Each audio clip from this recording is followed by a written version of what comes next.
Hi everyone, this is a special review of What If, episode 2, T'Challa becoming a Star-Lord. Today I did it with Giovanni from BoardWalk Times, and it was a great review, and so I hope you all enjoy, and make sure to follow me on Twitter at InWoodley. I'm more active on there, and I give quick reviews of episodes and movies on there as well. So I hope you enjoy this episode. BoardWalk Times Multiverse of Marvel is a podcast where we discuss the latest Marvel TV episodes as they are released on Disney+. This is your spoiler alert. Welcome to the second episode of Watcher's World. What if T'Challa became a Star-Lord? I'm Giovanni Delgadillo, a columnist at BoardWalk Times. And I'm Alea Woodley. I have a podcast on YouTube on Put Woodley In. What a good title for this episode, to be honest. What if T'Challa became a Star-Lord? Not the Star-Lord we know, a Lord of the Stars. I really think that fit his character. I think that in general, that was just perfect to be this tribute to Chadwick Boseman. I really thought they did his character justice in this episode.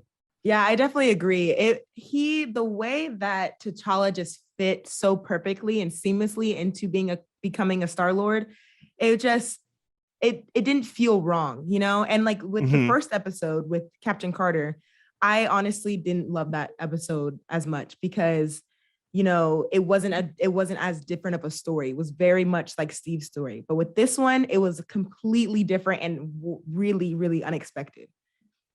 Yeah, absolutely. For me, I think what was special about this one is they took the concept of what if and ran with it. With Captain Carter, it did really feel like this is Peggy as Captain America, very similar story with some minute differences, but a lot of it felt safe and predictable in that way because we expect those things. Whereas in this episode, you have stuff like Thanos is a Ravager, and the Black Order, which surprised me. I did not expect that at all. And the Collector as the main villain. I really thought that was a brilliant choice. Yeah, I agree. Like when it first started and T'Challa like came down and like was sitting and having drinks and stuff, and then Thanos came on screen, it was insane. Like it's just a different feel. And I was like, okay, we have this guy that we've seen for years, and now he's just friends with T'Challa and all this stuff. And like, yeah, and then having the Collector, this weak guy that we know from our universe, being the bad guy, and the way that he took over all of Thanos's goons, and he's actually the Collector. It was amazing. Yeah, and we got to give props to them actually getting the real actors for the most part for almost every single character in this episode. Like I was surprised reading the cast list. Just hearing Josh Brolin Thanos, it's like, yeah, that's Thanos. Like, yeah, you can't really have any other guy. And same with Benicio del Toro. He came back to do the Collector. I was like, what? Like, yeah, it makes it 10 times more fun that way. I don't know. It's just, to me, that was very special. And we got to talk about the fact that even the little things in this episode were highly detailed. I mean, the ship was called the Mandela. I really like that. The Milano was renamed the Mandela. I had to pause it. I went and rewatched it a second time. I was like, okay, that is so cool. Like, yeah, I noticed the little that. things. I noticed that too. And I was like, wait, was it called that before? And I was like, what? But no, it wasn't. Yeah, it was like, that's cool. The little things. And then obviously you have the whole, how did he get here? And you expect it to be the twist being, oh, T'Challa went outside of the walls of, you know, the hologram of Wakanda, and that's why he got picked up. But nope, it's because Yondu made a dumb decision and hired freaking Kraglin and Taserface to do the job for him. That's funny. I love how they were like, they have 2 sea holes, 2 ear holes, and 1 eat hole. This is a human, okay? This is it. It's like, no. I love that. Yeah, no, they thought they were on the right track, but not quite. Although I like that we see, you know, T'Challa's intelligence in that moment, because he straight up says, oh no, it's probably because you scanned a bunch of vibranium, because that's a really, you know, rare element. And I was like, oh wow, that's actually a good point. That actually explains that away. And of course it's coming from him, which, I mean, in general, that's something like I said, when they did this character justice, I really do think they did in terms of like every one of his abilities, because we get to see his intelligence a lot in this episode, like his schemes and planning, which is like the complete opposite of Star-Lord, who kind of just improvises, like, you know what I mean? And We even get to see a bit of Chris Pratt right at the end. Well, not him necessarily, but the original Peter Quill. Like, what Right. would he be up to if he wasn't some half immortal being out in space doing whatever with his group of misfits? So I found that pretty interesting. Yeah, I like that's what I really liked about this episode. They made the two Star Lords completely different. So we have Peter Quill, where he just goes with the flow, doesn't really take anything seriously, just like nobody actually respects him, or actually nobody knows who Star Lord is. But then we have T'Challa, where he always has a plan for something, and everyone loves Star Lord because he saves planets and stuff like that. He doesn't just do a job for money. He actually like cares, which I just love those differences. It really did do Chadwick Boseman justice, because that's who Chadwick was. Like, he cared about people, and he put his all into the movies that he acted in, and it was great. Yeah, and I got to give to him for this performance. He did an amazing job. Like, this definitely feels like a more, I don't want to say not as serious T'Challa, because he still has that like edge, like that regal thing that he had going on, which I think was perfect for Black Panther. But he has that like, I don't know the right word to use. I guess like charisma, like a ton of charisma, Mhm. as this version of Star Lord. We hear Jimon Hanso. I hope I'm not mispronouncing the actor's name. His character hasn't been back since the first Guardians, I don't think, and it was just great to see him in a completely different light, acting all wacky and being like a huge fan of Star Lord. But we see through him that this is like a version of the character that everyone respects in the galaxy. Well, at least people that, don't have anyone else to look up to, even though he's supposed to be an outlaw. I found that really, really cool, because it's like, yeah, this is completely different from the other Mhm. Star Lord, who's basically a joke, literally, like punchline. Right. Yeah. How did you feel about seeing Nebula? She looked completely different. She had blonde hair, and she and her father Thanos, which still just is shocking, were working together and stuff like that. So how did you feel about seeing her? I honestly, I love that. I was so glad that like it was Karen Gillan, but she's doing like a more like, smooth voice. And this time around, she's in as like angsty as, OG Nebula. So yeah, there was a lot of funny stuff with her in this episode. Like the joke about her and Thanos getting like family therapy when T'Challa's like, I'm trying to get you guys a session. I thought that was great, because I mean, we know that they have the most troubled relationship between Thanos, Gamora, and Nebula. So seeing them two work together, which also in a way kind of sets up a future episode of What If I'm not mistaken, with Miss Gamora. So very interested to see what happens with that. But another fun thing with Nebula and Thanos in this episode was how much they joke about Thanos's grand master plan, and how like T'Challa talked him down. Oh, and then there's also the fact that she calls T'Challa Cha Cha. I thought that was a really Yeah. fun detail. Yeah, I really liked how it was just so funny, because we have been talking about Thanos since 2012 when he was first introduced. And then he's just like, yeah, I got talked down by T'Challa. And I mean, it was justified, right? Like, genocide, but like it was at random, so it's fine. Like, dude, no, it's not. I just Yeah, like, nah, nah. I like the fact that he at the end of the episode when he's in Wakanda and he's talking to them, they're like, that sounds like genocide. And I mean, we gotta just say, literally, the last time Thanos was in Wakanda, he was killing all the Avengers. Like, that's oh my right. God. So it's like, I found it really hilarious that in this episode we go from having like all these characters that have never been to Wakanda just kind of like walk in like it's nothing, when one of them was trying to barge his way in, like destroy everything. And now he's Yeah. just like, yeah, I'm just here. I love that kind of stuff. See, Like, that is what I wanted from What If. mm-hmm, That first episode didn't do it for me. They did like little changes where I was like, wait, mm-hmm. was this in the first movie? I don't know. But this one was like, we did a complete 180, and I loved that. So now Yeah. I'm wondering, because you mentioned Gamora. Um, do you think that this is the same universe, even though this is like a different universe from ours? Do you think that this is a different, I mean, do you think it's the same universe? Because do you think we're going to see the same Nebula and Thanos in Gamora's episode? Yeah, that's a good question. Like if all these what if episodes end Or up like connected? clashing in some way. Um I do know of things that I've read kind of indicate that that's where it may be going, but since we don't really know right now, the only thing we know is each of these episodes so far has ended with some sort of cliffhanger, like Easter eggish cliffhanger that says, "Ooh, what'll happen next?"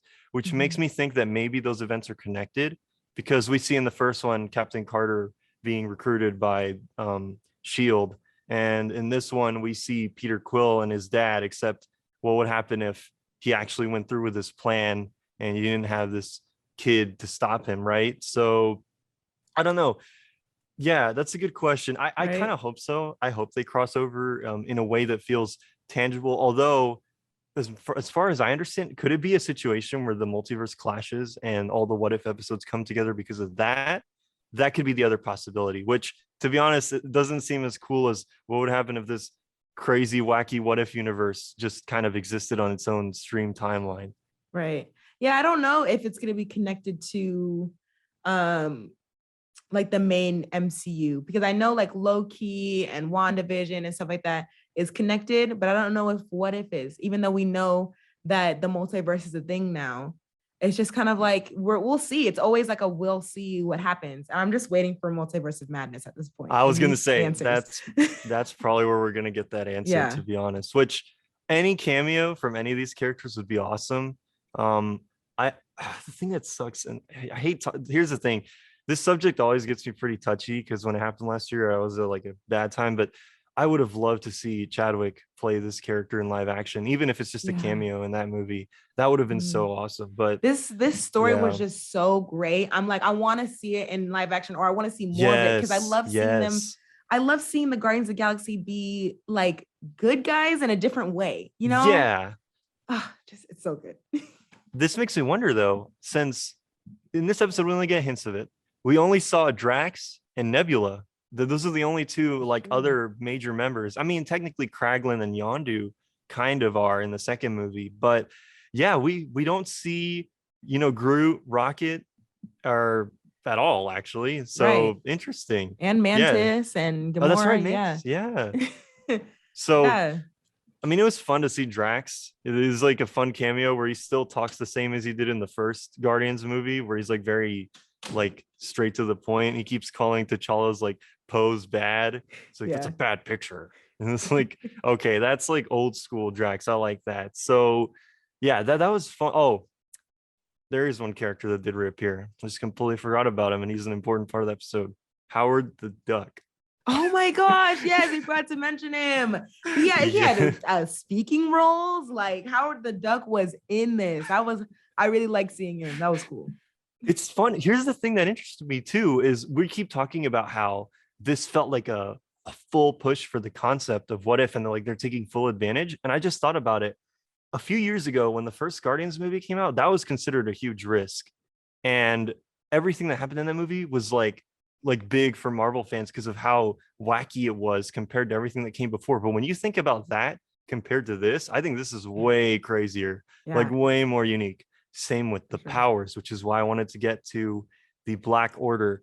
Their powers in this episode I thought were a lot more like kind of exposed than in Infinity War. And the other thing I liked was their designs. They have way more color on them, which in Infinity War, it makes sense why they look all like dust covered and like, dirt, and they've been fighting a lot. And like, um, I forgot the name of the big dude, but his like red sash is all like kind of ripped apart. Whereas here they're wearing like he has bright red. Ebony Maw is the only one wearing edgelord colors because that's just how he is. But yeah, I want to know what you thought about that, because I liked forgot her Proxima Midnight staff. I thought that was really Mhm. cool. Yeah, I like seeing them again. It was really cool because it just shows the power of the collector because of how he took everything from Thanos. And then it kind of diminished Thanos's power as well. Just seeing them there and being like and able to defeat Thanos so easily. So it was really cool to see them for sure. Yeah. And on the topic of the collector, I mean, his collection That was really cool the way Oh they my animated that. gosh. Yes. Seeing Hela's like crown and Yeah. Captain America's shield, Thanos, Hmm. Thor's hammer. Like, what is he is The other thing powerful. was, yeah, the toolbox, right? Like the toolbox of Marvel trinkets, because he picks up the dagger from the Dark Elf from Dark World. It's like Mhm. they're making the movies that people don't like as much still appreciated in some way. Kind of like how we're getting Abomination again in Yeah. Shang-Chi and Hulk. It's like, I don't know. I love that kind of connective tissue. It makes it more fun. Oh, also the Cronin hand he's wearing. It's like, please don't Mm. tell me that's Korg, because he says a chatty Cronin. I was like, I know. no, I was like, was that Korg? I just didn't. I was like, you know what? Let me not think no. about it. I was like, was it Korg's hand? Like, what is this? Yeah. Yeah, no, that Oh. entire scene I thought was so cool, where the boxes, like his cases are moving around as Mhm. fighting. And once again, we get to see their inventiveness. And the other thing, like shout out to Iris and Elizabeth last episode, they kind of asked about this, was they wanted to see Yondu's relationship to T'Challa, and I thought they nailed it. Like, Yeah. I really like that Yondu is his father figure in the original Guardians movies, and in this series, he's still a father figure, but in a different way. And we get to see him grow alongside T'Challa. Like T'Challa's teaching him life lessons in a way, when they're like, "Oh yeah, well I used to be, sell this stuff for cash, and that was more fun, but now we do this to actually help Help people, people. and Yeah. it's more important." I really love that. It just, like Robin Hood of the Stars. They even Right. reference it because it's Yeah. obvious that's what they're referring to. But I really like that. It felt like heroic. I don't know. You said it yourself Right. earlier. It's like it Yeah, it's feels like a heroic in real a different heroes. way. It's heroic in a different way because seeing Nebula actually wanting to save a planet and Hmm. give it like life, because like Nebula in our universe is heroic because she hates her father. Like that's the only reason Yeah. why she was able to help. Like she was willing to help us.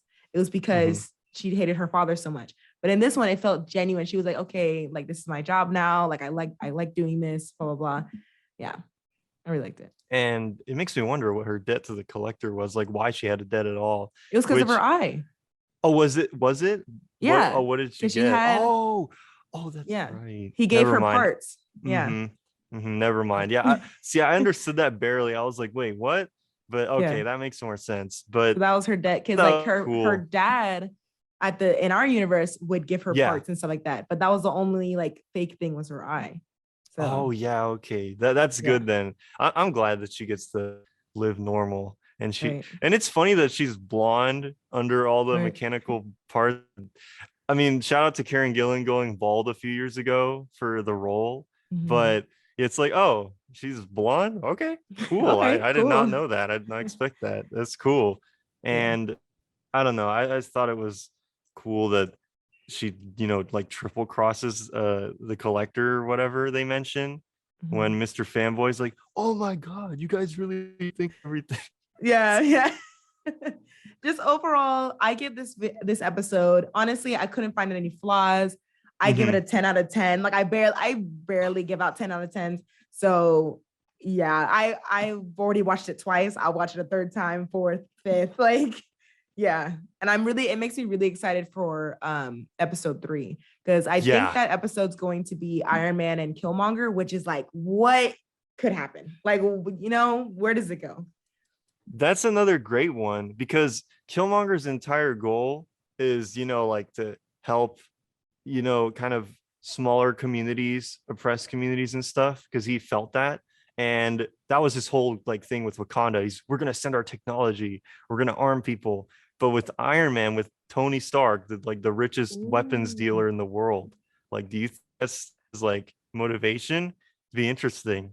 Oh yeah, it could be because like he didn't really get to go through with his plan. So Hmm. and the thing is we're getting the Tony where it's the selfish Tony, not That's right. the Tony that helps people. So he'll probably be like, yeah, sure, let me help you uh with these oppressed, War. war, Yeah. like, yeah, let's do it. Oh my gosh, now I'm like really excited. I mean, another character shout out I want to give for this episode was John Connie coming back as T'Chaka. I thought it was so nice to see Really? him. Yeah, I was surprised it was the same actor. I was like, this sounds like him, but I want to make sure it is him, and it was. And Wow. yeah, no, I thought he was great to hear him again. There's something about that character, especially the older one. It's just very, it gives a very like kind of warm vibe, very welcoming, Mhm. especially his last scene with T'Challa in Civil War. I thought, even though it's only one fleet scene, I thought was perfect to kind of set up Black Panther's revenge mission for the rest of the movie, Right. because you really do believe that this is a father who actually like kind of cares about his son. And I mean, the whole thing in this episode, there was one part where I was like, no way. Like at the beginning when T'Challa is first abducted and he's like completely like not phased about it at all. I was like, Right. doesn't he miss his family just a little bit? And then of course we find out that Yondu lied to him and everything, but Mhm. he still gets to see them by the end. But I was like, dang, like dude just gets abducted and is like, He was ready to whatever, go. bro. He was like, Yeah, I'll leave them sure. behind. Like, whatever. Oh my gosh. Yeah, there's just, I mean, we've already pretty much covered like all the crazy stuff in this episode. I just really hope the rest of the what if episodes continue with this kind of energy, Yeah. because this really was like the perfect what if. This is Like, exactly what I wanted from What If, a different, just a mm-hmm, different story, something new. And so yeah, I hope the Captain Carter was just a fluke, and then from here on we go with mm-hmm. something really good. I Yeah, did like I'm excited. the tribute to Chadwick at the end. That was really Yes, nice. yes, I was gonna That was a mention good that. way to Yeah. end it, because it was his last. This was his last Mm-hmm. role, So Yeah, and it's it came out 10 days before his passing, which is on the 28th of this month. oh, Yeah. yeah, no, yeah, it does kind of bear like heavy weight. Um, for me at least. Yeah, one thing I do want to mention that was very important in this episode to me was the music. They played the Guardians of the Galaxy theme whenever Yondu was helping Black Panther was helping T'Challa, but also the Black Panther music was constant in this episode whenever they were near Wakanda. During the flashback with T'Chaka, there was the typical talking drums. We get the Wakandan melody whenever he sees the wait, I just completely blanked. Well, whenever he goes on the Wakandan ship, we hear the Wakandan melody, and then when he's about to like super kick the Collector, we Mhm. hear the music that's associated with the Dora Milaje and Okoye. So that was really cool, like the good combat theme. So I was surprised that the composer even did all of that, like because they weren't just reusing tracks from the movie. They could have easily just, done that. But no, it was definitely new recorded talking drum music. I really appreciate that. I love the score for Black Panther. And the Guardians theme is one of the only themes in the MCU that has been consistently reused. So Mhm. yeah, I was glad to hear both of them same thing, which that's kind of like symbolic of the episode as a whole. It's a mix of two kind of offshoot random ideas like Wakanda, Guardians of the Galaxy, Put it space together. stuff. Yeah. Yeah. No, I So definitely love the music as well. I definitely noticed it, and I was like, wow, just hearing like Guardians of the Galaxy with Black Panther put mhm, together. It was really cool. Yeah. So I hope it'd be yeah. really cool to hear with other episodes, like I know, if we right? do a combination of music, how that would feel. Yeah. Yeah. I hope that they continue that trend up, because I think on the last episode it wasn't as noticeable, but I'm pretty sure they tried to reference Alan Silvestri's Captain America theme he wrote for the first movie, but it Mhm. wasn't one to one, which I mean it makes sense because it's a different character. Uh but stylistically, I don't think it was nearly as cool as this, Yeah. because the style of music varies so heavily that when they play it's so noticeable. I was like, yeah, no, I like the music in this one more, and the animation even a little bit too at times. I thought they used 2D animation for the backgrounds, right? I Um, think so. Yeah. yeah, I thought they were really impressive in this episode. There were Yeah. some like gorgeous backdrops of Wakanda and the space station where they're or a nowhere with the Collector. I Mhm. thought that was really cool. Yeah. This is good. There is 7 more episodes. Hmm. So yeah. And if you guys want to know more about all that, you should head on over to boardwalktimes.net or follow us on Twitter, Instagram, Facebook at Boardwalk Times. And you can find me at Put Woodley In on YouTube and at In Woodley on Twitter. And the video version of this podcast will be on my channel. And if you're listening on Apple Podcasts, please subscribe and leave a 5-star review. Thank you, and tune in next week.